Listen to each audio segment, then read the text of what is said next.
सरकारि देहा फाहामसालि आरो सरकारि देहा फाहामगिरिफोरनि थाखाय फैदों मोनसे गेदेर नेम।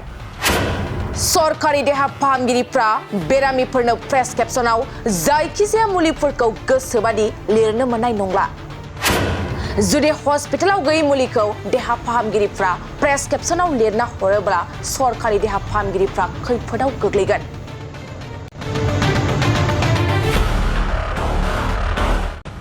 नोंथांनि मोनसे अजदजोंनो देहा फाहामगिरिफ्रा खैफोदाव गोग्लैनो हागौ।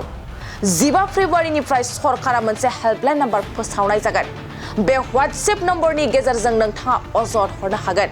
नंगौ, सरकारि देहा फाहामसालि आरो सरकारि देहा फाहामगिरिफोरनि थाखाय फैदों मोनसे गेदेर नेम।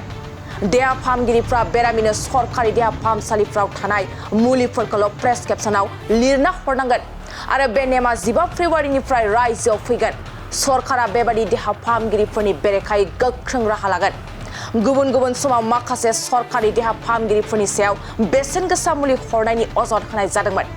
बेनिखायनो सरकारा बे खान्थिखौ होबथानो थाखाय गोख्रों थिरांथा लादों।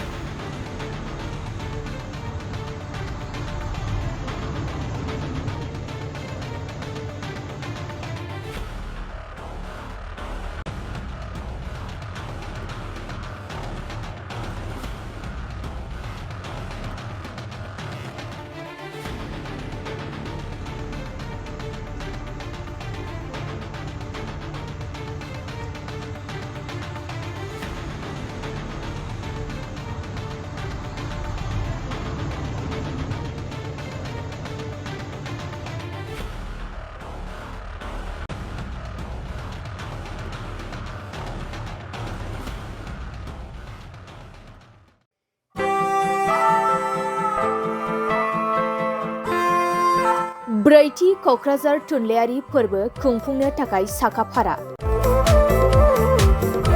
गोजोननि रादाब बिलाइनानै सुबुं हारिमु आरो थुनलाइखौ फोनांजाबनाय बे मोन्थोरजों बोसोरफ्रोमबो खुंबोबाय थानाय बायदिनो क'क्राझार सहरनि साखाथियाव थानाय बड'फा कालचारेल कमप्लेक्सआव फैगौ 1, 2 आरो 3 फेब्रुवारियाव खुंफुंजागोन ब्रैथि थुनलाइयारि फोरबोखौ।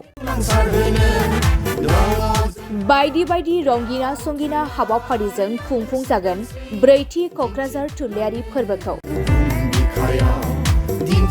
देग्लायनि ब्रैथि क'क्राझार थुनलाइयारि फोरबोआव गुबुन गुबुन हादोर आरो रायजोनिफ्राय गोबां लिरगिरिफोरा बाहागो लागोन। Denmark, Italy, South Korea, Japan, Estonia, Nepal, Bhutan गासै मोन9 हादरनिफ्राय 9 लिरगिरिफोर आरो खमैबो गासै 150 लिरगिरिफोरा गुबुन गुबुन हादोर आरो रायजोनिफ्राय बाहागो लागोन।